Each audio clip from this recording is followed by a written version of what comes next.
Imagine inheriting everything and trusting no one.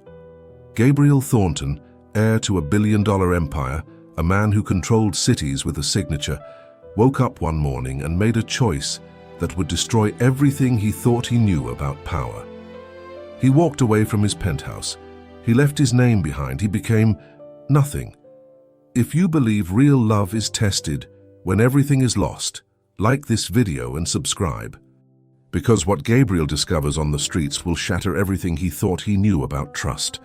No tailored suits, no security detail, no last name that opened doors, just torn jeans, a faded jacket, and the kind of exhaustion that couldn't be faked, because it was real.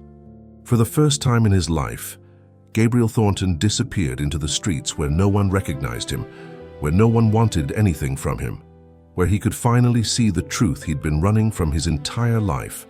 Who stays when there's nothing left to take? His father had warned him before he died. Everyone around you is waiting for you to fall, Gabe. Trust is a luxury we can't afford. Gabriel didn't believe him then. He wanted to. He wanted to believe his fiancée loved him, that his business partners respected him, that his closest friends saw him as more than a bank account with a heartbeat. So he tested them. He staged his own financial collapse, leaked rumors of bankruptcy, watched his empire crumble on paper.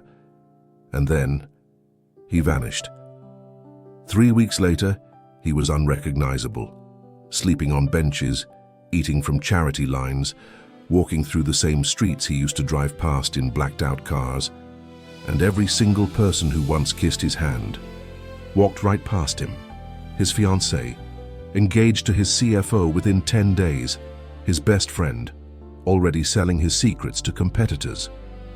Gabriel learned the price of truth. It cost him everything. But on a rainy November night, shivering outside a closed bakery in a part of the city he didn't even know existed, someone stopped. Not because she recognized him, not because she wanted something. She stopped because she saw him.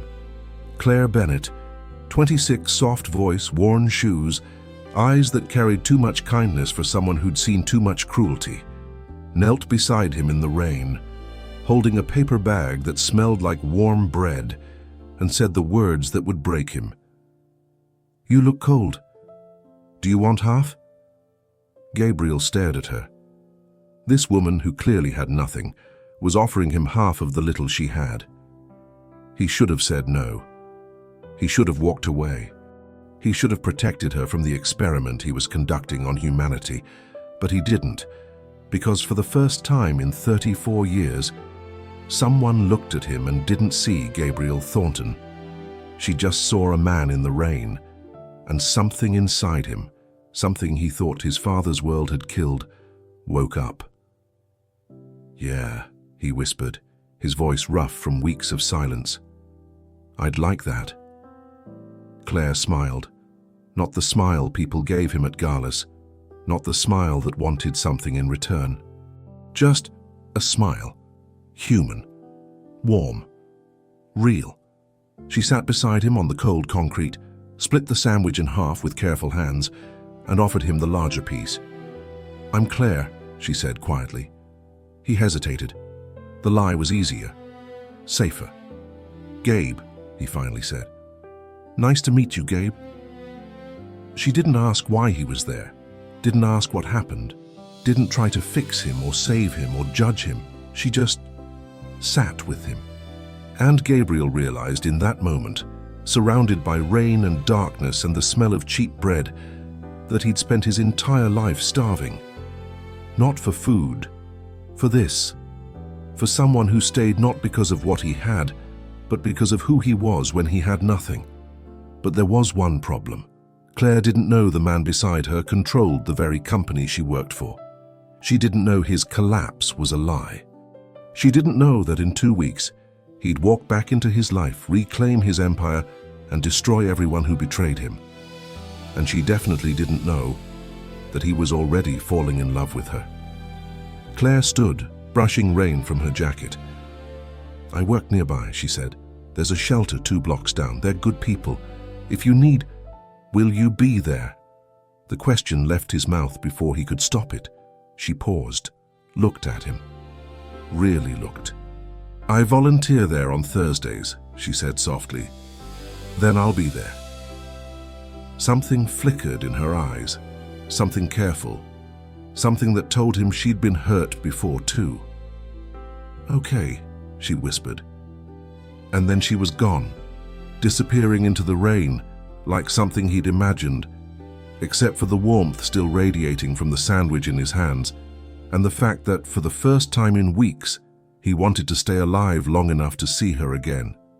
But what Gabriel didn't see, what he couldn't have known as he watched her walk away, was the man in the black car parked across the street, watching, waiting. Someone knew exactly who Gabriel Thornton was, and they'd just seen him with Claire. Thursday came slower than Gabriel expected.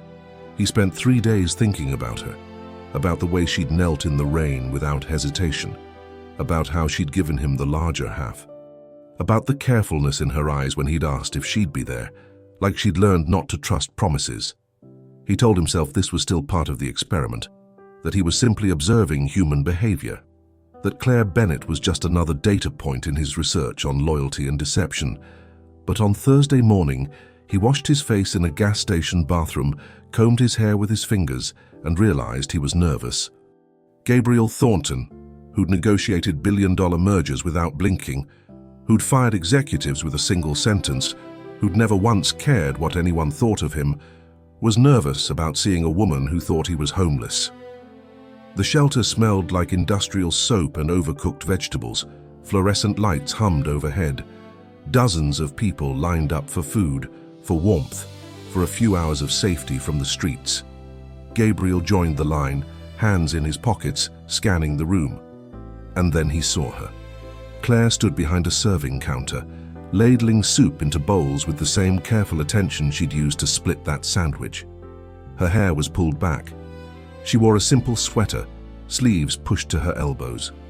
No makeup, no jewelry, just her. She looked up.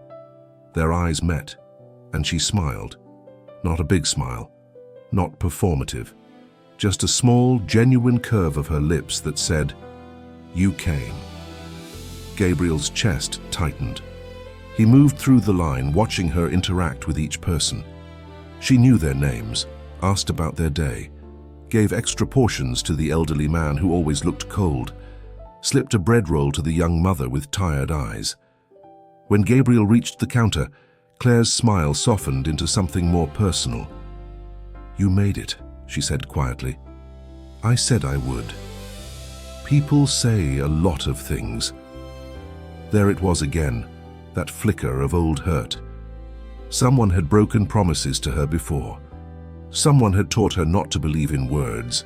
Claire filled his bowl, her movements deliberate, kind. "There's coffee in the back. It's terrible, but it's warm." Sounds perfect. He should have taken his food and left. Should have maintained distance.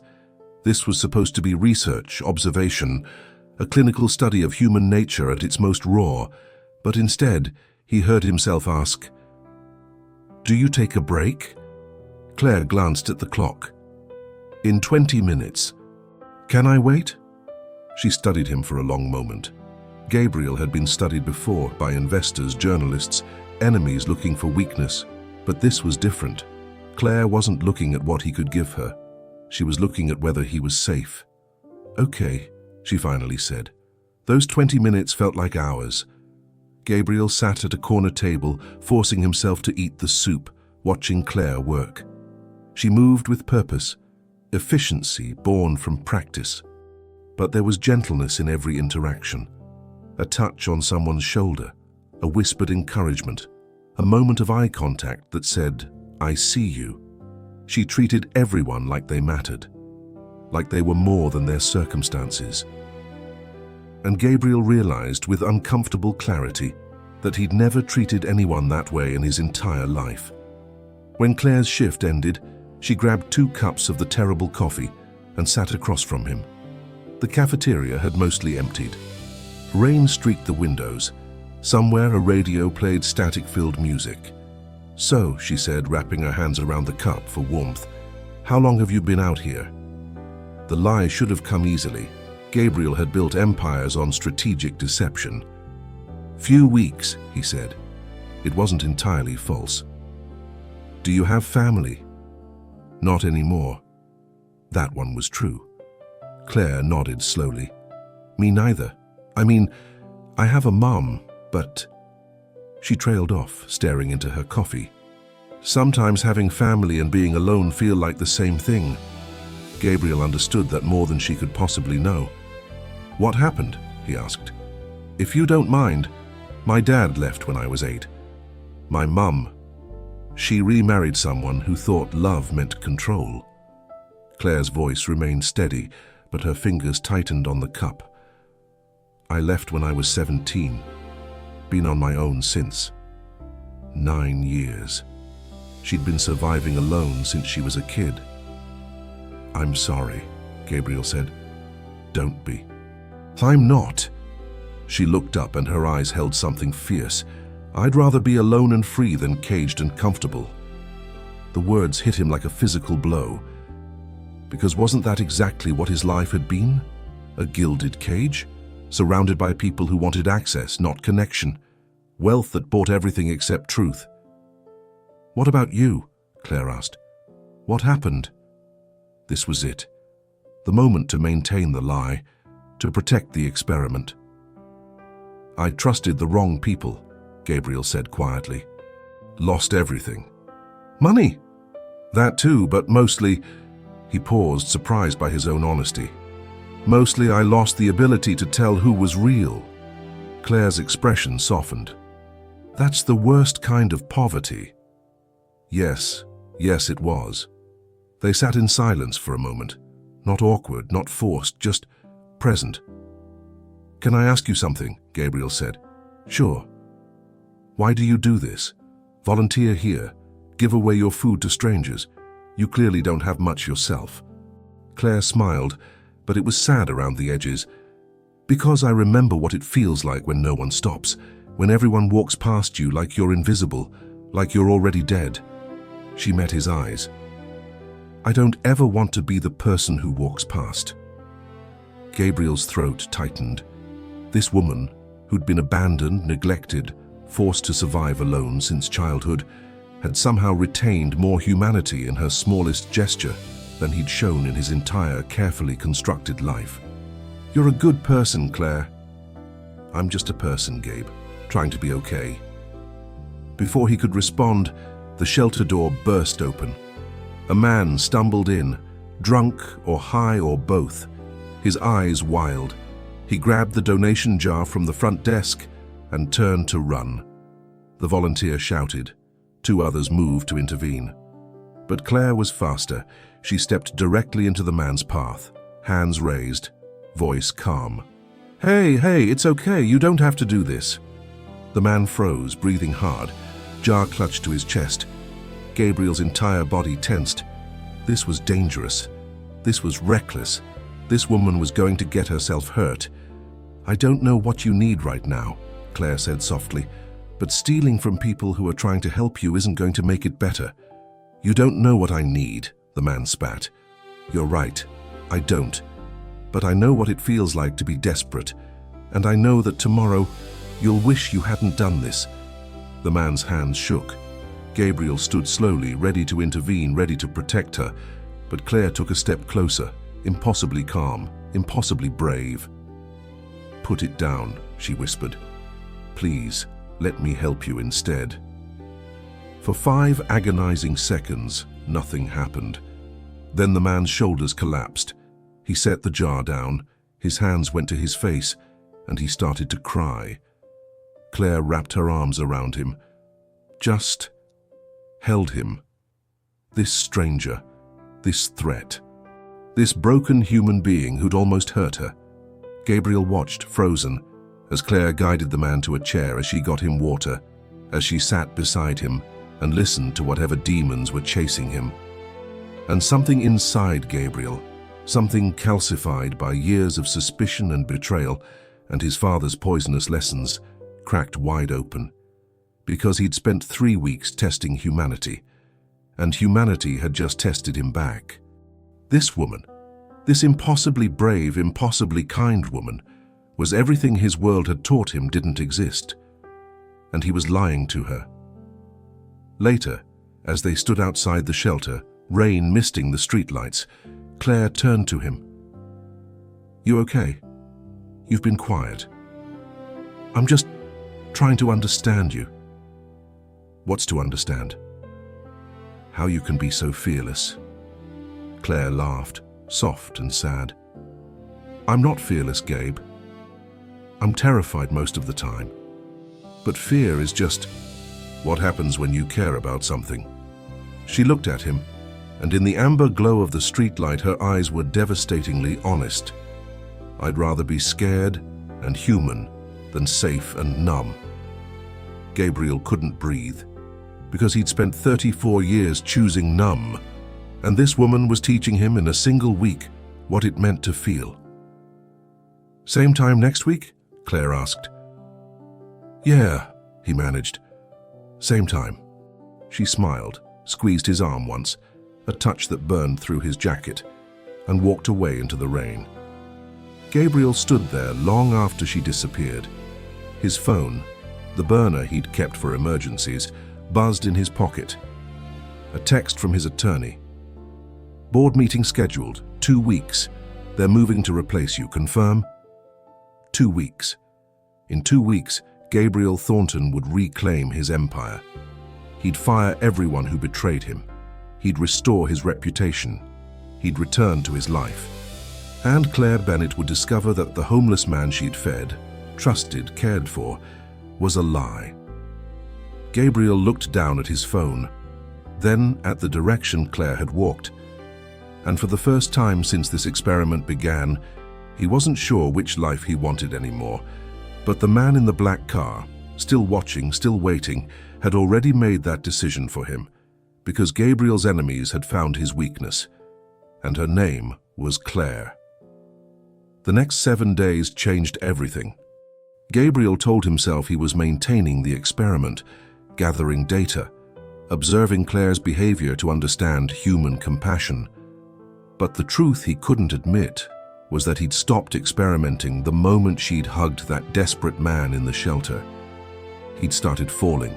He met her 3 more times that week, once at the shelter, once at the bakery where she worked before dawn, kneading dough while the city slept, once by accident at a bus stop in the rain, shoulders almost touching, warmth radiating between them like a secret. Each encounter revealed something new, the way Claire hummed old songs when she thought no one listened. The small scar on her wrist she touched when talking about childhood, how she always gave exact change to street musicians, the careful way she counted money at day's end, lips moving silently, making sure she had enough. Enough for what? Gabriel didn't know. But he watched her ration survival like someone who'd learned to make little stretch into barely enough. He learned she lived in a studio apartment she could barely afford, that she worked 3 jobs and still sometimes chose between dinner and bus fare, that she'd been saving 2 years to take a single college course, just one, because education felt like the only ladder out of a hole she'd been born into. Gabriel, who'd inherited more wealth at 21 than Claire would see in 10 lifetimes, watched her count nickels and felt shame for the first time in his life. But worse than shame was the realization creeping through his chest. He was running out of time. 10 days until the board meeting. 10 days until Gabriel Thornton had to reclaim his empire. 10 days until Claire discovered the truth. He tried to prepare. Rehearsed explanations while lying on shelter cots. Imagined telling her gently that he'd needed to see who people really were, that his test wasn't personal. But every imagined conversation ended the same way, with Claire's face crumbling, with trust shattering, with the realization that he'd turned her kindness into an experiment. Gabriel knew betrayal. He'd been betrayed by everyone he'd trusted, but he'd never been the betrayer, until now. On the 8th day, Claire invited him to her apartment, not for anything romantic. She'd simply noticed him shivering in a thin jacket, and offered what little shelter she had with the same casual generosity she offered everything. Her apartment was smaller than his walk-in closet, a single room with a kitchenette, a bathroom he could barely turn around in, and a mattress on the floor covered in mismatched blankets. But she'd made it warm. String lights hung across the ceiling, second-hand books lined the walls. A small plant struggled on the windowsill, reaching toward weak sunlight. Claire made tea from dollar store bags steeped twice to stretch the box further. She offered him the only chair while she sat cross-legged on the floor, cradling her mug. The rain drummed against the window. The radiator clanked intermittently, and Gabriel sat in this tiny space that smelled like old books and chamomile, feeling more at home than he'd ever felt in his penthouse. She told him about the college course she was saving for, psychology, because she wanted to understand why people hurt each other, why families fell apart. She talked with quiet intensity, eyes bright with dreams she'd been too afraid to say aloud. Gabriel listened, and with every word, the weight in his chest grew heavier, because he could change her life with a single phone call, could pay for her education without noticing the expense, could erase every financial stress she'd ever carried. But doing so would reveal everything. So he stayed silent, sipped tea that tasted like cardboard, and committed another sin, withholding help when he had the power to give it. Claire's phone rang. She glanced at the screen, and something in her expression shifted. Anxiety quickly smoothed away. She didn't answer. The phone stopped, started again immediately. Claire's jaw tightened. Gabriel watched her silence the call, watched the tension radiating through her shoulders, and felt his protective instincts surge despite himself. The phone rang a third time. This time she answered. Her voice shifted into something careful, distant. The warmth Gabriel had grown addicted to vanished behind practiced neutrality as she spoke in short responses. Yes. No. I told you already. I can't. She ended the call and sat very still, staring at her phone like it might bite her. Finally, Claire looked up. The words came softly but carried years of weight. Her stepfather, still calling, still demanding, still believing he had the right to her attention, even though she'd escaped years ago, still treating her like property that had wandered off. Claire's hands trembled around her mug. She set it down, wrapped her arms around herself. Gabriel understood why she gave so freely to strangers now, why she stopped for people others ignored. Because she knew what it felt like to be powerless, to be controlled. She was choosing every single day to be different than what had been done to her. Gabriel wanted to hold her, wanted to promise no one would hurt her again, wanted to use every resource to make sure her stepfather never contacted her again, but he couldn't, because doing so would expose the lie.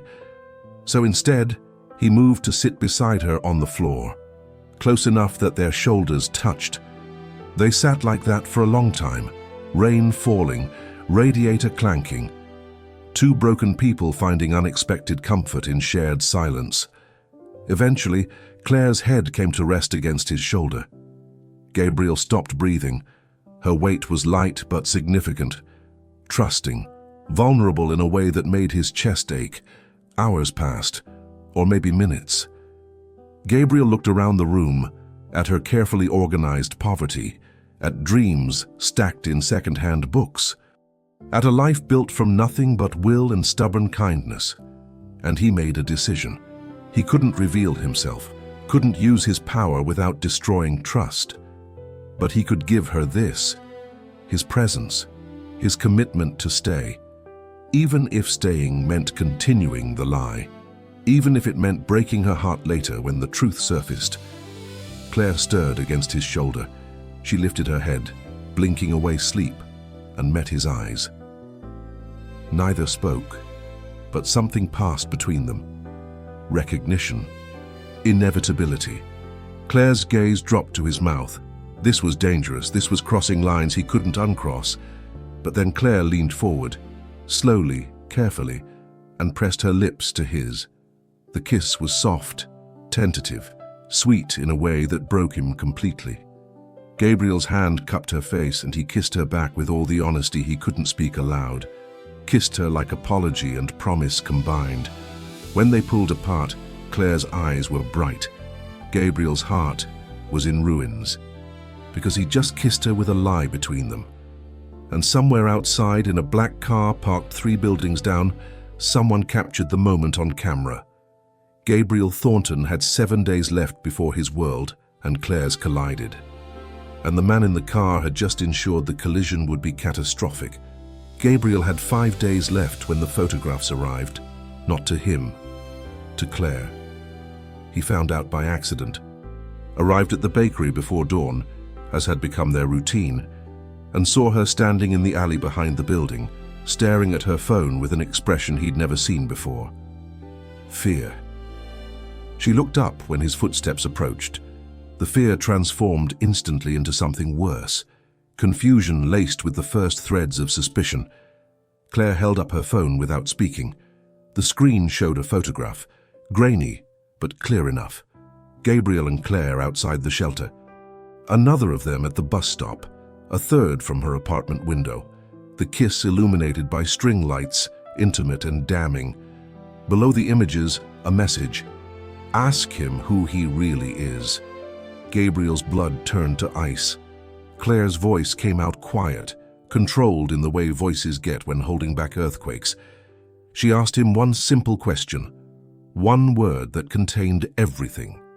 Gabriel looked at her face, at the trust he'd carefully built now cracking in real time, and felt the weight of his choices crushing down. He could lie, should lie. The board meeting was in 5 days, 5 more days of pretending, and he'd reclaim everything. 5 days and this experiment would conclude with clean data and clear results. But looking at Claire's eyes, searching his face for truth, desperate to find something to hold on to, Gabriel discovered he was done lying. He told her everything, not gently, not with the careful explanations he'd rehearsed. He told her in a rush of desperate honesty that felt like bleeding out. Told her about his father's warnings, about the staged collapse, about testing everyone he'd ever trusted and watching them all fail, about walking away from his empire to discover who would stay when he had nothing, about finding her. Claire listened without moving. Her face went carefully blank, that same protective neutrality she'd used with her stepfather on the phone. When Gabriel finished, silence filled the alley like poison gas. Then Claire spoke, and her voice was steady despite the tears sliding down her cheeks. She didn't yell, didn't rage. She simply stated facts in a tone that hurt worse than screaming. He'd lied. He'd used her kindness as research. He'd let her offer him food she could barely afford while sitting on billions. He'd watched her struggle and count pennies and choose between dinner and bus fare, and he'd done nothing. He'd kissed her with deception between them. He'd turned her compassion into data. Every word was true. Every word was a knife. Gabriel tried to explain, tried to make her understand that something had changed, that she'd changed him, that what started as an experiment had become the most real thing he'd ever experienced. But Claire was shaking her head, backing away, and Gabriel watched 8 days of carefully built trust disintegrate in real time. She asked him one final question, voice breaking. Did he ever consider that maybe she was struggling because people like him existed? That maybe the system he'd been born into was the same system that kept her drowning? Gabriel had no answer. Claire turned and walked back inside the bakery. The door closed between them with quiet finality. Gabriel stood in that alley as dawn broke over the city and understood with perfect clarity what he'd done. He hadn't tested humanity.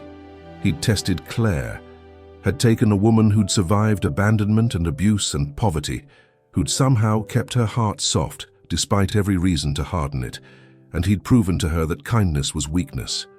That trust was foolish, that even the people you helped would betray you. He'd broken the one person who didn't deserve breaking. The next 3 days were the longest of Gabriel's life. He tried to contact Claire. She blocked his number. He went to the bakery. She'd taken leave, the shelter. She'd stopped volunteering. Her apartment. She didn't answer. Gabriel Thornton, who'd never failed at anything, who'd built empires through sheer will, couldn't fix the one thing that mattered. His attorney called. The board meeting was in 48 hours. Everything was ready. Gabriel could reclaim his company, fire his enemies, restore his reputation. He'd won. Except he hadn't. Because winning meant returning to a life that suddenly felt empty, meant boardrooms and balance sheets and people who wanted his signature, not his soul, meant power without purpose, success without meaning, meant a world without Claire. Gabriel sat in his penthouse. He'd returned 2 days ago, the homeless disguise abandoned, and looked out over the city he'd once controlled. Everything looked smaller from up here, more distant, less real. His phone buzzed, a news alert. He almost ignored it, then saw the headline. A building fire in Claire's neighborhood. Multiple families displaced. One woman hospitalized after running back inside to save a neighbor's child. The woman's name was Claire Bennett. Gabriel's hands shook as he read the article. Claire was stable but injured, smoke inhalation, burns on her hands. She'd heard a child crying through the walls and hadn't hesitated. Of course she hadn't, because that's who Claire was. Someone who ran towards suffering instead of away from it. Someone who gave pieces of herself to save others. Someone who saw a person in need and acted without calculating cost. Someone infinitely braver than Gabriel had ever been. He was moving before conscious thought registered. Grabbed his keys, his phone. Didn't bother with the elevator. Took the stairs 12 flights down because it was faster. His driver started to speak, but Gabriel was already behind the wheel of his own car, engine roaring to life, tires screeching as he accelerated toward the hospital. The board meeting was in 36 hours. His empire waited. His enemies circled, and Gabriel Thornton discovered he didn't care about any of it, because the only thing that mattered was on the 4th floor of County General. And he'd already wasted too much time lying. The hospital smelled like antiseptic and fear. Gabriel pushed through the emergency room doors with the kind of authority he'd forgotten he possessed. Nurses looked up. Security moved toward him. But something in his face and some raw desperation he couldn't mask made them pause. He gave Claire's name at the desk. His voice came out rough, unfamiliar. The nurse checked her computer with maddening slowness. 4th floor, room 447, stable condition. Visiting hours ended at 8. Gabriel glanced at the clock, 7:45. He took the stairs again. Couldn't bear the slowness of elevators, couldn't bear standing still when Claire was hurt, and he'd spent 3 days respecting her space while she'd needed him. Room 447 was at the end of a long hallway. Gabriel stopped outside the door. His hand hovered over the handle. For the first time in his life, Gabriel Thornton was terrified, not of losing money, not of corporate sabotage, not of betrayal or failure, or any of the things his father had taught him to fear. He was terrified that Claire would look at him with those honest eyes and see nothing worth saving. He pushed the door open. Claire lay in the hospital bed, small and pale against white sheets. Bandages wrapped both hands. An oxygen tube ran beneath her nose. Her eyes were closed, dark lashes stark against bruised skin. Gabriel's chest constricted so violently he couldn't breathe. He moved to her bedside silently, pulled the chair close, and just looked at her. Even here, even injured and exhausted, Claire was beautiful in a way that had nothing to do with physical appearance. Beautiful because of what lived beneath her skin, because of the courage that had driven her into a burning building, because of the heart that chose others over safety every single time. Claire's eyes opened slowly. She saw him, blinked.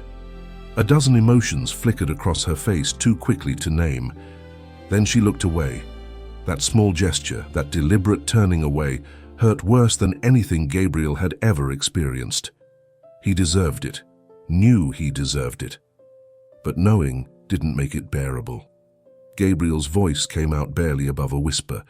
He said her name like prayer, like apology, like the only word that mattered. Claire didn't respond. He tried again, told her he'd seen the news, asked if she was okay. The questions felt monumentally stupid even as he spoke them. Of course she wasn't okay. She'd run into fire and gotten burned, and he'd been sitting in his penthouse feeling sorry for himself. Still, Claire said nothing. Gabriel's hands clenched in his lap. He wanted to touch her, wanted to smooth the hair back from her forehead, wanted to hold her bandaged hands carefully, wanted to climb into that narrow bed and shield her from every hurt the world could offer. But he'd lost the right to touch her, had traded that privilege for data and deception, so instead he spoke. Not explanations this time, not justifications, just truth. He told her she'd been right about everything, that his experiment had been cruel and selfish and fundamentally broken, that he'd used her trauma to validate his own cynicism, that watching her struggle while possessing the power to help had been its own kind of violence. He told her about his father, about growing up in a world where affection was transaction and love was leverage, about learning that vulnerability meant weakness and trust meant eventual betrayal, about building walls so high he'd forgotten what sunlight felt like. He told her that meeting her had been like remembering he was human, that her kindness hadn't been weakness, that her compassion hadn't been naivety, that she'd been brave in ways he'd never understood until he'd tried to live 1 week in a world that showed him no mercy. He told her he was sorry, not because he expected forgiveness, not because sorry could undo damage, but because she deserved to hear it, deserved to know that her pain mattered, that he saw it, that he'd carry the weight of what he'd done for the rest of his life. Gabriel's voice cracked. He didn't try to hide it. He told her about the board meeting tomorrow, about reclaiming his empire, about returning to a life that suddenly felt like a beautifully decorated prison. Then he told her what he'd decided. He was walking away from all of it, the company, the wealth, the name that opened every door. He was signing everything over to a trust, legitimate charities, organizations that actually helped people instead of conducting experiments on their suffering. He was starting over, legitimately this time. No safety net, no secret billions, just whatever he could build with his own hands, and whatever skills actually mattered when money couldn't solve problems. He didn't expect her to care, didn't expect it to change anything between them. He was telling her because she deserved to know that she'd changed him, that 8 days with her had taught him more about being human than 34 years of wealth and power. That loving her, because he did love her helplessly and completely, had been the most honest thing he'd ever done, even wrapped in lies. Gabriel stood. He'd said what he needed to say. Staying longer would be selfish. He moved toward the door. Claire's voice stopped him. Quiet, hoarse from smoke damage. She asked him one question, asked if he thought walking away from money made him noble, if he thought poverty was romantic. If he understood that struggling wasn't character building, it was just struggling. Gabriel turned, met her eyes. He told her no. He didn't think poverty was noble, didn't think struggling built character. Thought the system that created such massive inequality was fundamentally broken, and his family had benefited from that brokenness for generations. He was walking away because staying felt like betraying everything she'd taught him. Claire held his gaze for a long moment. Then she asked him what happened to the child. Gabriel blinked, confused.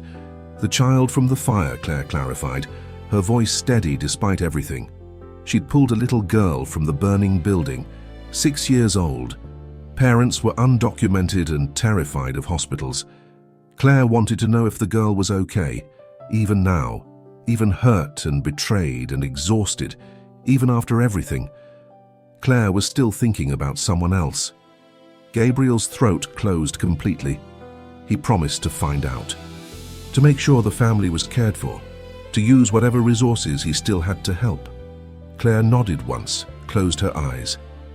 Gabriel left before she could see him break. Outside the hospital, under a sky-threatening rain, Gabriel Thornton made a phone call that would change everything. The board meeting was 12 hours away, and Gabriel finally knew what he had to do. The boardroom hadn't changed. Same polished mahogany table, same leather chairs that cost more than most people's cars, same floor-to-ceiling windows overlooking a city Gabriel used to think he owned. But everything else was different. Gabriel walked in wearing a suit for the first time in weeks. His hair was cut. His face was shaved. He looked like the man who'd disappeared 5 weeks ago. Except he wasn't. The board members turned as he entered. Shock rippled through the room like electricity. His former CFO, the one who'd gotten engaged to Gabriel's ex-fiancée, went pale. His supposed best friend dropped his pen. The interim CEO looked like he'd seen a ghost, because in their world, Gabriel Thornton was supposed to be broken, bankrupt, destroyed. Instead, he'd walked back in like he'd never left. Gabriel took his seat at the head of the table without speaking. Let the silence stretch. Let them squirm. His attorney entered behind him, carrying a folder that would end careers. Gabriel had spent the night working, making calls, gathering evidence, building a case that would dismantle every single person who'd betrayed him. He had emails, financial records, proof of embezzlement, insider trading, corporate sabotage, enough evidence to send half the people in this room to prison. He could destroy them, should destroy them. They'd circled him like vultures the moment they'd smelled blood. His father would have burned them all. Gabriel opened the folder, slid documents across the table, watched faces drain of color as people recognized their own crimes staring back at them. The room held its breath. Then Gabriel spoke, not with rage, not with triumph, with something quieter, something that sounded almost like exhaustion. He told them he knew everything, every betrayal, every stolen dollar, every whispered deal made behind his back. He had evidence that would end them, but he wasn't going to use it. The confusion was palpable. Gabriel continued, told them about the past 5 weeks, about living on streets they'd never walk, about meeting people they'd never see, about learning that the empire he'd inherited was built on the backs of people like Claire, people who worked 3 jobs and still couldn't afford safety. He told them he was done, not done fighting, not done working, done participating in a system designed to concentrate wealth while pretending poverty was a personal failing. Done being the kind of man his father had trained him to be. Gabriel stood. The room remained frozen. He told them he was dissolving his ownership, restructuring the entire company. 70% of his shares would go into an employee trust, real ownership for the people who actually built the company's value. The remaining 30% would fund a foundation focused on housing, education, healthcare for people the system had failed. He was keeping nothing. His attorney began distributing documents, legal papers that had taken all night to prepare.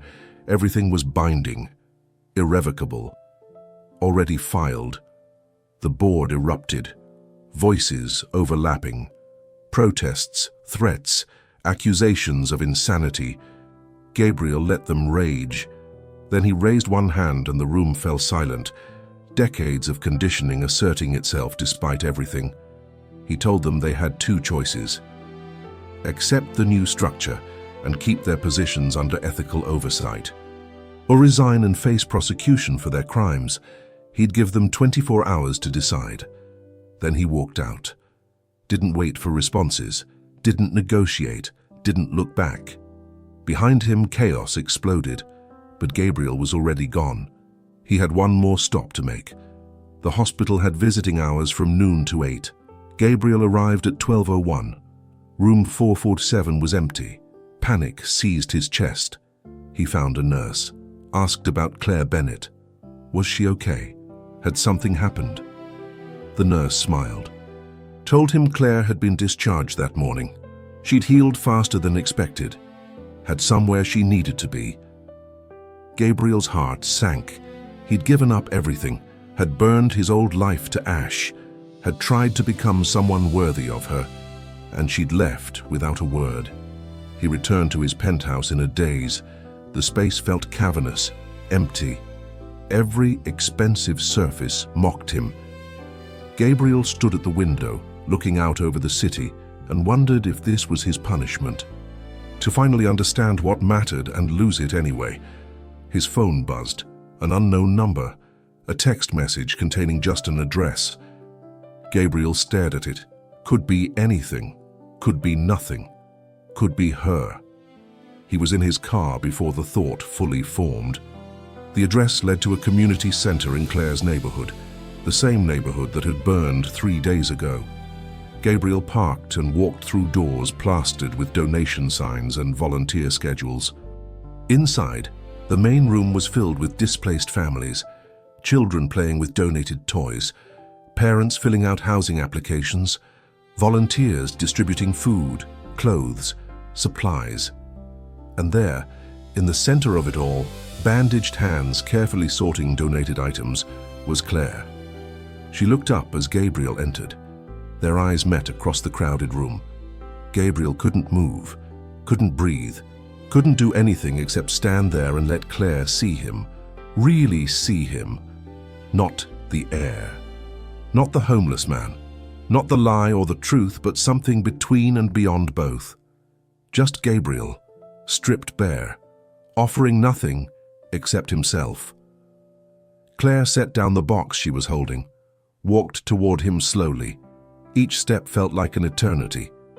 She stopped 3 feet away, close enough to touch, far enough to choose. When she spoke, her voice was quiet but steady. She told him she'd heard about the board meeting, about what he'd done, about the company restructuring and the foundation, and the choice to walk away from everything. She told him it didn't erase what he'd done to her, didn't fix the betrayal or undo the hurt. But it was a start. Then Claire held out her bandaged hand, not in forgiveness, not yet, but in possibility, in the choice to try. Gabriel looked at her outstretched hand, at this woman who'd survived so much and still chose kindness, who'd been betrayed by him and still chose hope. He took her hand carefully, mindful of injuries, mindful of trust still healing. Claire's fingers closed around his, and for the first time since this whole thing began, Gabriel felt like he might actually be home. 6 months later. Gabriel's alarm went off at 5:30, same as every morning. Not because he had board meetings or conference calls, because the community center opened at 6 and people needed breakfast before their shift started. He rolled out of bed in the studio apartment he'd rented 3 blocks from Claire's place, smaller than his old closet, louder than anywhere he'd ever lived. Perfect. The foundation had launched 2 months ago. Real resources for real problems, housing assistance, job training, mental health services, education funding. No galas, no tax write-offs for wealthy donors looking to feel charitable, just direct support for people the system had abandoned. Gabriel ran it with the same intensity he'd once applied to profit margins. Except now success was measured in families housed, not shareholders satisfied. In lives stabilized, not stock prices rising. It was harder than anything he'd ever done. It was the first work that had ever mattered.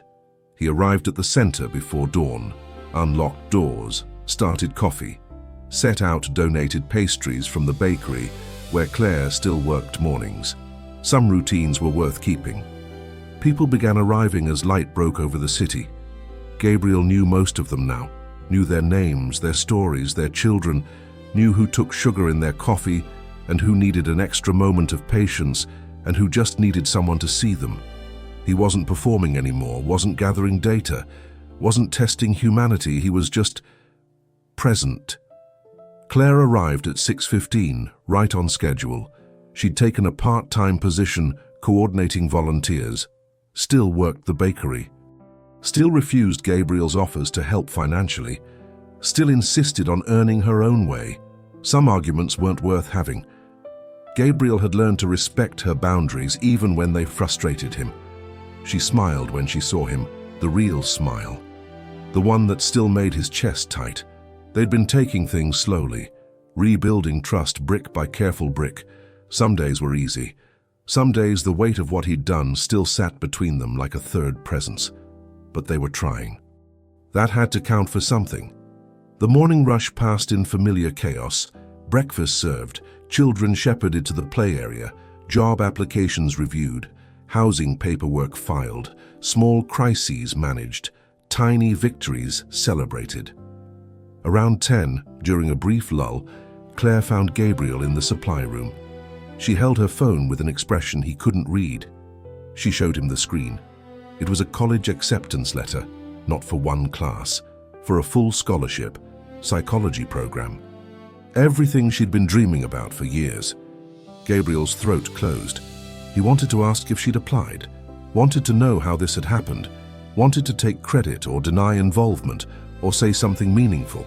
But Claire was looking at him with knowing eyes. She asked him directly if he'd done this. Gabriel held her gaze, told her the truth. He'd made calls, had written recommendation letters using his real name for the first time in months, had leveraged connections he'd sworn to abandon, had broken his own rules about not using wealth to solve problems, because some rules deserved breaking, and Claire deserved every opportunity he could help create. He waited for anger, for accusations of manipulation, for proof that he'd learned nothing. Instead, Claire's eyes filled with tears. She told him something he'd never expected to hear, told him that 6 months ago, his help would have felt like control, like proof that she couldn't succeed without rescue, like another way of being owned. But now, after watching him show up every morning at 5:30, after seeing him serve coffee and fill out paperwork and sit with struggling families, after witnessing him choose presence over power again and again, now his help felt like partnership, like someone who believed in her enough to open doors, but trusted her enough to walk through them herself. Claire stepped closer. Close enough that Gabriel could smell her shampoo, close enough to feel her warmth. She told him she was still angry sometimes, still hurt by the lies, still learning to trust again. But she was also grateful, because his deception had been terrible, but his transformation had been real. He'd proven that people could change, that wealth didn't have to mean cruelty, that privilege could be used to build instead of exploit. That love could survive even catastrophic mistakes if both people chose repair over resentment. Gabriel's hands came up to cup her face. Careful, always careful with her. He told her he loved her, told her he'd spend the rest of his life earning back what he'd broken, told her she was the bravest person he'd ever met and he'd never stop being amazed by her. Claire smiled through tears. Then she kissed him, soft and sweet and full of possibility. When they pulled apart, Claire whispered against his lips, told him she loved him too, the broken version and the healing version and whoever he'd become next. Gabriel held her close, this woman who'd seen him at his worst and somehow found something worth saving, and felt wealthy for the first time in his life. Not because of money, not because of power, because he'd finally learned what his father never understood. The only thing worth inheriting is the courage to become someone new. Outside, the city woke to another ordinary day. People rushed to jobs they hated. Others struggled to find work at all. The systems that created poverty and concentrated wealth continued grinding forward. But in one small community center, two people who'd found each other in the wreckage were building something different. Not perfect, not easy, just real. And for Gabriel Thornton, who'd spent his whole life pretending, real was everything. Rate this story from 0 to 10 in the comments. And if you believe love is tested in our hardest moments, subscribe, because the best stories are the ones that change us.